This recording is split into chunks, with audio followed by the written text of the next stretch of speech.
My dear students, now we have to see about the photosynthesis, steps involved in photosynthesis, the role of sunlight in photosynthesis. Based on the role of sunlight in photosynthesis, the photosynthesis is classified into two reactions. First reaction, light dependent reaction.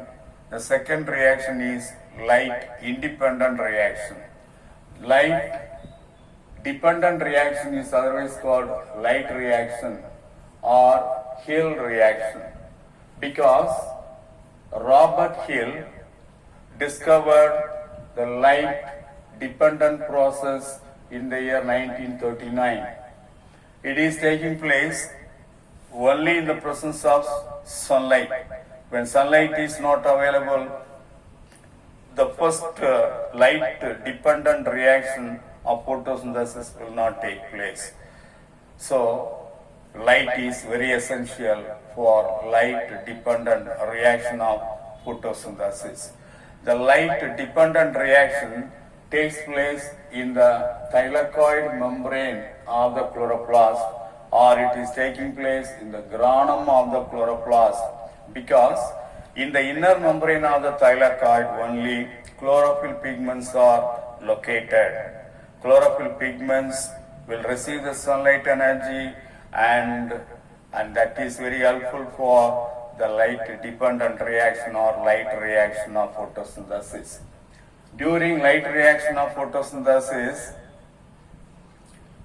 sunlight energy is converted into chemical energy.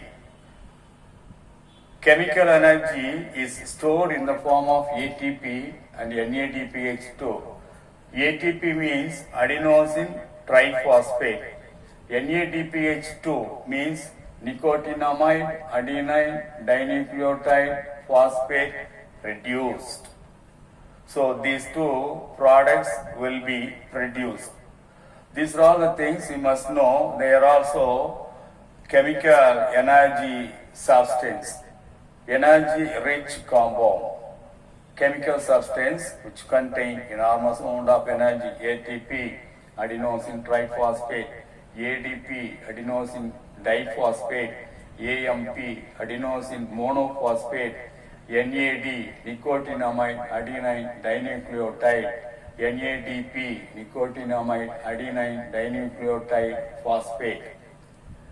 So out of these, only two products are produced during the light reaction of photosynthesis, that is the light dependent reaction of photosynthesis. These two products will move from thylakoids to stroma. Only in the thylakoids, ATP is generated, NADPH2 will be generated.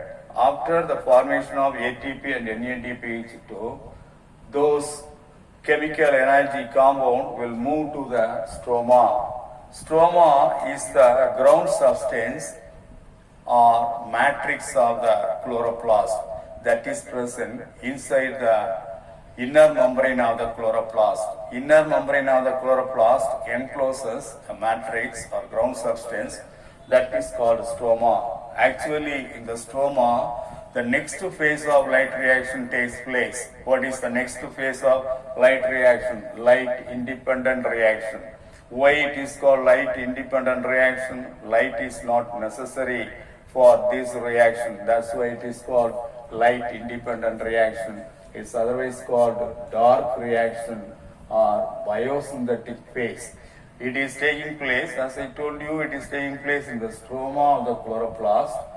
During light independent reaction or during light reaction, what is happening? Carbon dioxide is converted into carbohydrate with the help of ATP and NADPH2. These two are the energy rich compound formed during the light reaction. So these two substances will supply energy for the conversion of carbon dioxide into carbohydrate, and that is taking place. This dark reaction is otherwise called Calvin cycle, because Calvin American biochemist discovered the light independent reaction, that is the dark reaction, so that he was awarded Nobel Prize in the year 1961. So that is about light dependent reaction and light independent reaction, or light reaction and dark reaction of photosynthesis. Come to the factors affecting photosynthesis. There are two factors enlisted. One is internal factors and another one is external factors. Internal factors means the factors which are present inside the plant, that is internal factors, pigments, age of the leaf, accumulation of the carbohydrate, hormones, etc. They are considered as the internal factors. First one, pigments. Photosynthetic pigments.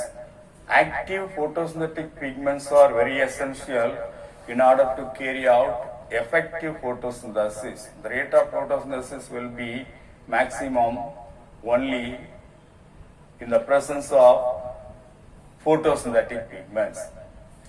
Age of the leaf. In the young leaves, in the middle-aged leaf, photosynthesis will be effective.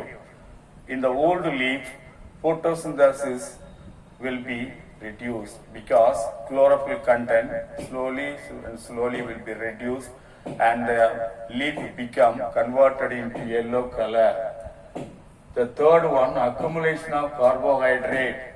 When the carbohydrate is accumulated in the leaf, carbohydrate is the end product of photosynthesis. When the carbohydrate is accumulated, as soon as the carbohydrate is formed in the leaf due to photosynthesis, those carbohydrate or starch should be translocated to other parts of the plant, or that should be utilized for various physiological function.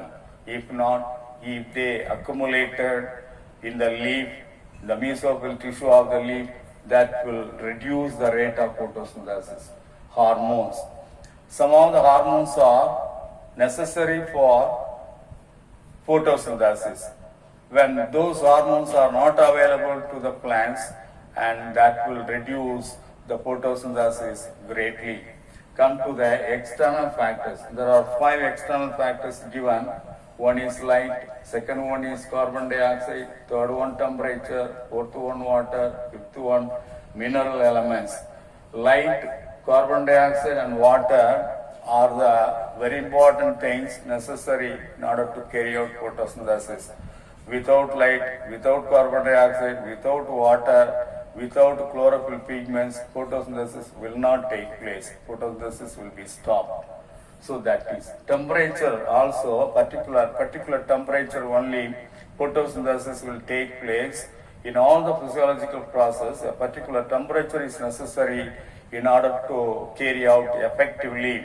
So temperature also play a very important role in order to enhance the photosynthetical activity in plants. Mineral elements. Mineral elements, they don't have direct effect on photosynthesis. Mineral elements are very essential for the synthesis of the chlorophyll pigment, for the functioning of the chlorophyll pigment. So the chlorophyll pigments, if they are present actively, then only photosynthesis will take place. For the active movement of chlorophyll pigments, for the synthesis of chlorophyll pigments, more in number, the mineral elements are necessary. So these are all the factors affecting photosynthesis. We have seen so far light dependent reaction of photosynthesis, light independent reaction of photosynthesis, and factors affecting photosynthesis.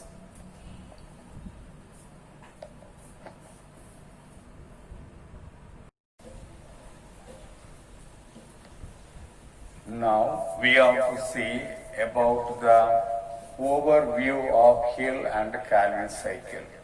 Photosynthesis is a combination of Hill's reaction and the reaction of Calvin cycle. Partly Hill reaction, and partly Calvin cycle. Photosynthesis includes two processes. One is light reaction, another one is dark reaction. Light reaction is called light dependent reaction. Dark reaction is called light independent reaction. That means for light reaction, light is essential. Only in the presence of light reaction takes place. But for the dark reaction, light is not necessary in order to carry out the process. For the light reaction, the end product will be chemical energy substance, chemical substance which contain energy. During light reaction, sunlight energy is converted into chemical energy. There are chemical compounds which contain energy. These are all the chemical compounds: ATP, NADPH2, NADP, ADP, nicotinamide, adenine triphosphate, adenosine triphosphate, NADPH, nicotinamide, adenine dinucleotide phosphate reduced, NADP, nicotinamide, adenine dinucleotide phosphate, ADP, adenosine diphosphate. Adenosine diphosphate is converted into ATP. NADP is converted into NADPH2 during the light reaction of photosynthesis. So ATP and NADPH2 are considered as the energy-rich compound. ATP is the energy-rich compound, and NADPH2 is reducing power that will supply the energy for dark reaction. That is the second phase of photosynthesis. So by utilizing water and using the sunlight energy, the light dependent reaction will be proceed, and during that chemical energy will be formed. Light energy is converted into chemical energy, plus evolution of oxygen will be there. Oxygen is a byproduct, it's unwanted gas that will be released out during the light reaction of photosynthesis. By using this chemical substance, by using the chemical energy which is stored in the chemical substance, the Calvin cycle will be proceed. In the Calvin cycle, by using carbon dioxide is reduced into carbohydrate or glucose, and for that process, the energy is required. For energy is obtained from ATP and NADPH2 generated during the light reaction of photosynthesis. So at the end of Calvin cycle, glucose or carbohydrate will be produced. So that is about overview of Hill and Calvin cycle. Come to artificial photosynthesis. So far we have seen the natural photosynthesis taking place naturally in all green plants. Naturally, the photosynthesis every day it is taking place in the green plants, in all green plants. The photosynthesis is the preparation of food material that is taking place every now and then in all green plants. But some scientists carried out artificial photosynthesis. What is artificial photosynthesis? It is a method of producing renewable sources of energy, that is particularly hydrogen fuel, by using sunlight. So it is possible to generate renewable source of energy, particularly hydrogen fuel, by using sunlight. That process is called artificial photosynthesis. One scientist, C.N.R. Rao, an Indian scientist, received Bharat Ratna Award for working in artificial photosynthesis and producing hydrogen fuel, that is the renewable source of energy. So that is about the overview of Hill and Calvin cycle. and artificial photosynthesis.